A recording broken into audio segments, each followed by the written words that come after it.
Paz do Senhor, estamos aqui mais uma vez, né? Agora com a segunda parte do nosso estudo, o poder do perdão, quarto estudo da série O Perfil do Cristão. Amém? Que você seja bem-vindo, que você seja bem-vinda, e eu gostaria que você orasse comigo. Senhor, em nome de Jesus, obrigado, Senhor, por mais um estudo. E eu peço a bênção do Senhor, peço que o Senhor nos abençoe, nos dê graça, que o Senhor fale conosco e nos ensine, Pai. Em nome de Jesus. Amém. Amém, meu irmão, minha irmã. Nós paramos aqui, mas perdoar a quem? Lembra-te? Lembra? A todos que nos ofenderam, inclusive nós mesmos. Devemos pedir perdão e perdoar em nome de Jesus. E aí eu deixei a pergunta: por quê? Por quê, meus irmãos? Porque o pecado é um débito que não podemos pagar. Mas Jesus pagou por nós na cruz. Né?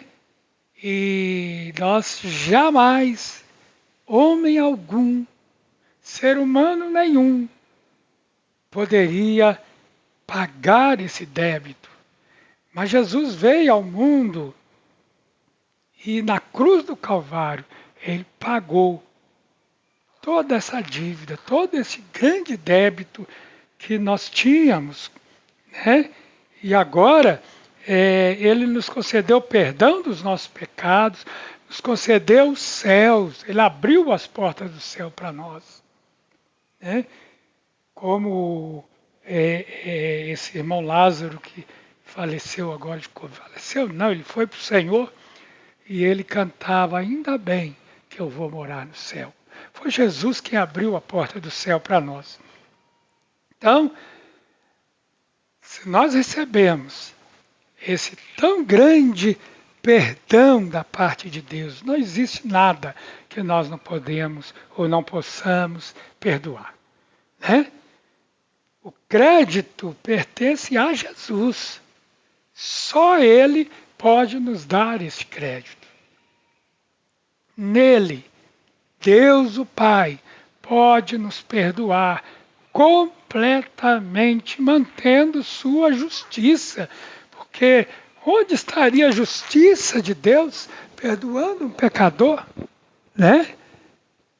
A justiça de Deus se cumpriu na cruz do Calvário através de Jesus Cristo. Em Mateus está escrito: ele dará à luz um filho. Ela dará à luz um filho na anunciação que o anjo fez a Maria, né? Ou melhor, e você porá nele o nome de Jesus, porque ele salvará o seu povo dos pecados deles. Salvador, Jesus Cristo. E depois o apóstolo João escrevendo, ele diz: filhinhos, escrevo a vocês, porque os seus pecados são perdoados por causa do nome de Jesus. Quando alguém pecava lá em Israel, né, no Antigo Testamento, ele levava um cordeiro sem defeito ao sacerdote, impunha as mãos sobre aquele cordeiro, confessando o seu pecado, e depois aquele cordeiro era morto. Matava aquele cordeiro e o sacerdote derramava o sangue no altar.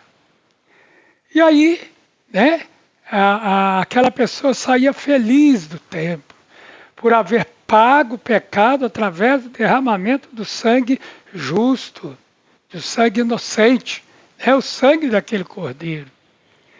Mas isso era apenas uma figura, porque a Bíblia diz que sangue de animais não pode remir o ser humano, ou seja, não pode pagar pecado. O verdadeiro Cordeiro é Jesus Cristo, o Cordeiro de Deus que tira o pecado do mundo. Mas Jesus, sendo Deus, se fez humano. E como Cordeiro do passado, derramou seu sangue justo e inocente e levou sobre si no madeiro todos os nossos pecados. O profeta Isaías já viu isso 700 anos antes de Jesus.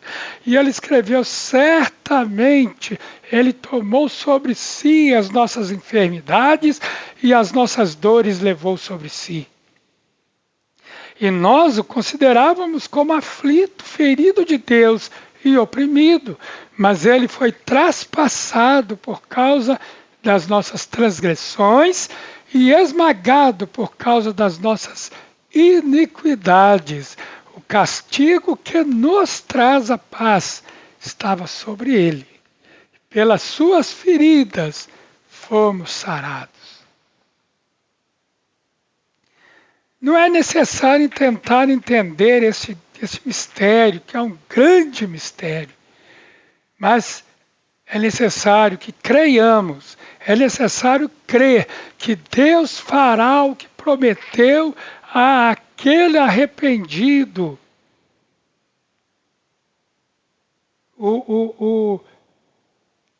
Quando ele recebe pela fé o sacrifício de Jesus. E como confessar o meu pecado? Com a sua boca, ou com a minha boca, falando diretamente ao Senhor Jesus, reconhecendo a minha culpa.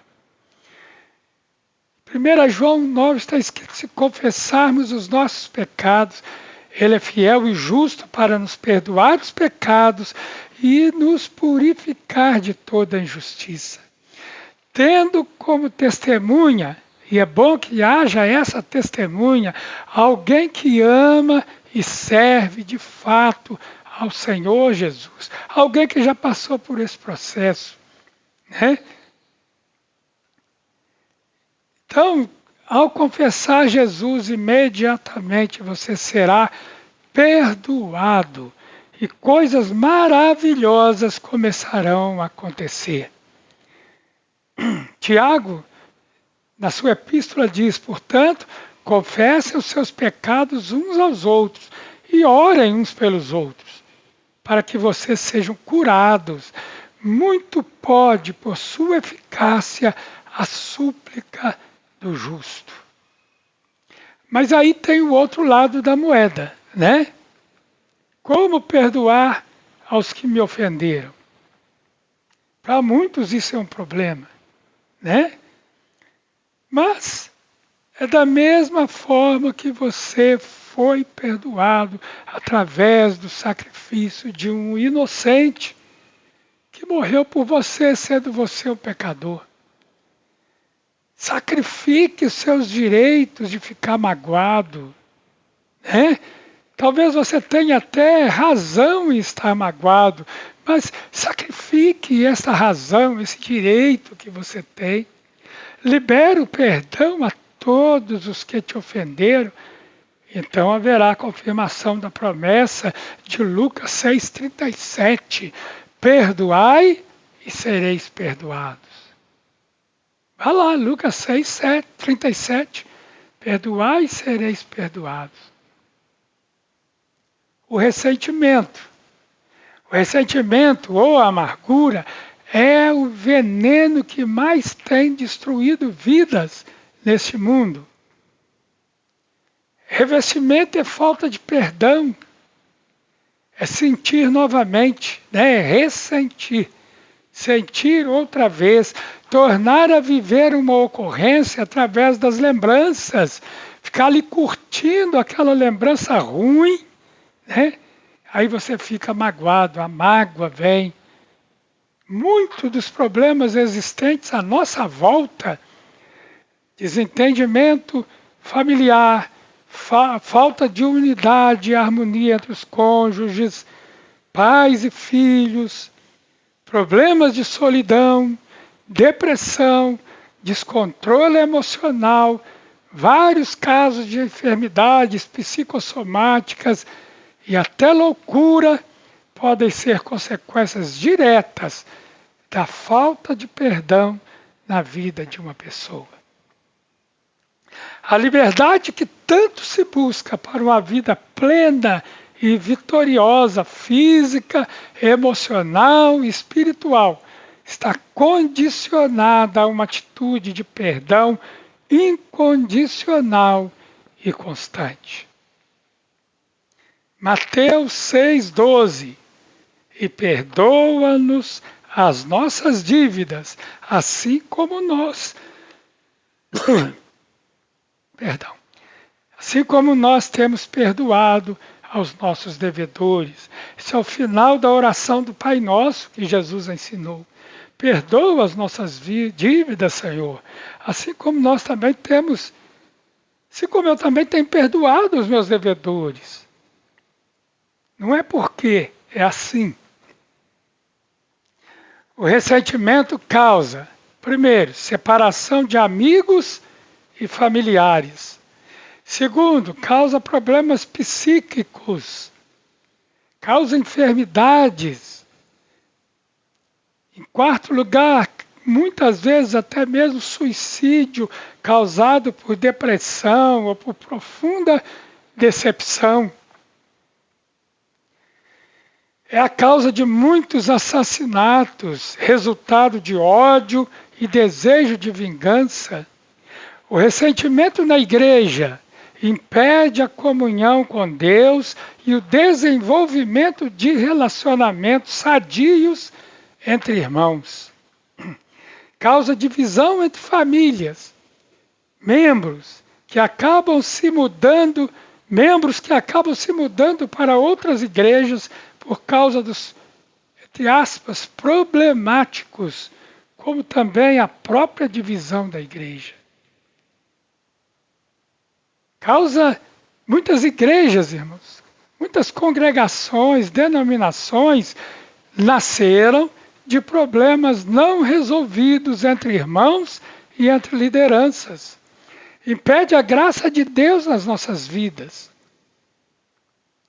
Hebreus capítulo 12 diz: cuidem para que ninguém fique afastado da graça de Deus e que nenhuma raiz de amargura, brotando, cause perturbação e por meio dela muitos sejam contaminados. Raiz de amargura. Quando perdoamos, nós liberamos cura ao nosso corpo, à nossa alma e ao nosso espírito.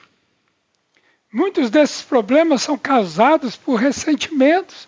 O perdão é proteção contra conflitos espirituais, emocionais e psicológicos. Um espírito perdoador. Lucas 17,4. Jesus disse: se pecar contra você 7 vezes num dia, e 7 vezes vier para lhe dizer, estou arrependido, perdoa-lhe. Em Efésios, o apóstolo Paulo escreve: pelo contrário, sejam bondosos e compassivos, uns para com os outros, perdoando uns aos outros, como também Deus em Cristo perdoou vocês. Colossenses 3,13, suportem-se uns aos outros e perdoem-se mutuamente. Ou seja, que está escrito para perdoarmos uns aos outros, perdoarmos mutualmente e suportarmos. Né? Quando a gente perdoa, a gente tem que suportar. Caso alguém tenha motivo de queixa contra outra pessoa. Assim como o Senhor perdoou vocês, perdoem também uns aos outros. Se nós mantivermos um espírito perdoador, nós não ficaremos abatidos quando feridos ou decepcionados com outras pessoas. Nós terminamos aqui a segunda parte desse estudo. Haverá ainda uma terceira parte e, com a graça de Deus, nós estaremos meditando sobre as características do perdão, se o Senhor assim o permitir. Amém? Que Deus te abençoe, em nome de Jesus.